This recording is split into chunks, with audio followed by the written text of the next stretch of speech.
if you scroll away right now, you will miss a story that almost nobody would ever dare to share publicly. My 68-year-old husband died peacefully in his sleep last Tuesday.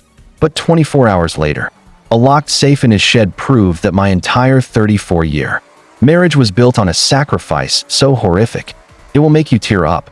Hi everyone, I'm 66, and until 3 days ago, I believed I had lived a blessed life. My husband, Arthur, and I were married for 34 long years. We raised 2 children, retired comfortably in North Carolina, and spent our evenings sipping tea on the porch. Everyone in our neighborhood called us the gold standard of true love. But retirement changes people, or maybe it just unmasks them. When Arthur passed away from what the doctors called a natural cardiac event, I was devastated. I wept until my eyes burned. But yesterday, while cleaning out his shed to donate his old tools, I noticed something unexplained. Behind his heavy workbench was a small steel wall safe that I had never seen in 34 years of marriage. My hands were shivering as I tried the birthday of our eldest son as the combination. Click. It opened. Inside, there were no gold coins, no deeds to properties. Just a thick, yellowed manila folder tied with a red ribbon and a forbidden velvet box. My heart was hammering against my ribs. I sat down on the cold, dust-covered floor, glancing around as if Arthur's ghost was watching me. I opened the folder. The first document was a bank statement from an offshore account, active for the last 22 years. Every single month, a fixed transfer of $3,000 had been made from our joint savings to a woman named Evelyn. I sat there in absolute silence. Evelyn was not a stranger.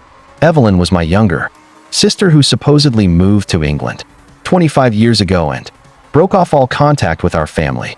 A fatal wave of nausea hit me. $3,000 a month. That was nearly half of our entire retirement nest egg. But why? Was my husband having a decades-long affair with my sister? Was it blackmail?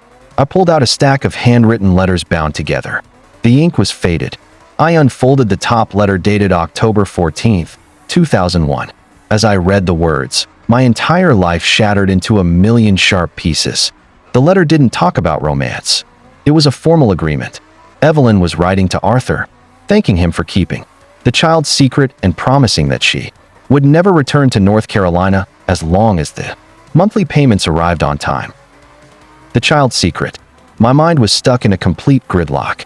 Arthur and I had 2 children, our son, Mark, and our daughter, Sarah. Could Sarah or Mark be my sisters?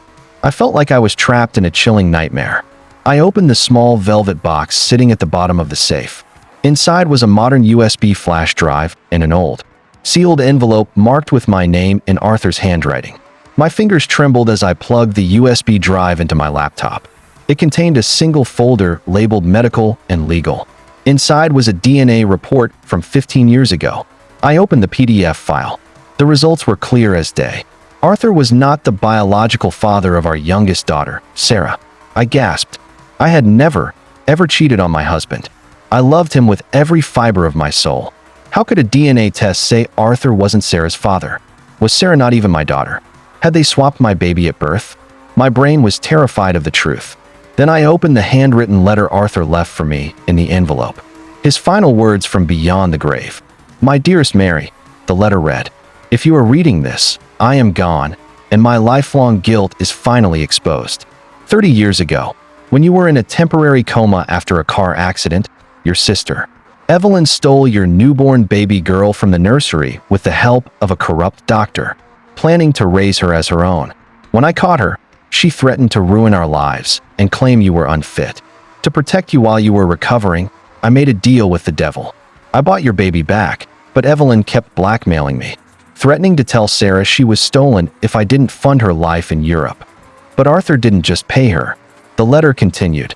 I spent the last 10 years secretly gathering evidence against Evelyn and that doctor. 2 weeks ago, before my heart gave out, I finalized my last legal act.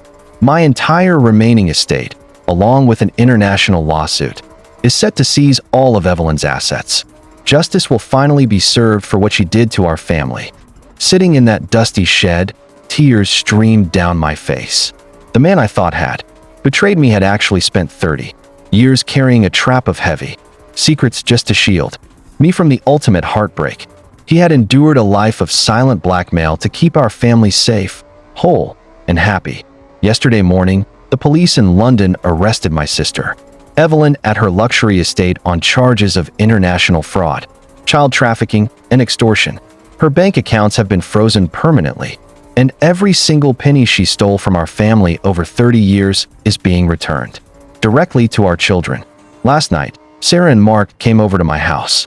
We sat on the front porch, holding hands under the stars, crying tears of deep love and gratitude. I looked up at the sky and whispered, "Thank you, Arthur. You protected us until your very last breath." I used to think true love was about quiet evenings and peaceful retirement. But now I know that true love is a man who willingly steps into hell for 30 years, just so his wife and child can live in heaven. Rest in peace, my guardian angel. You won.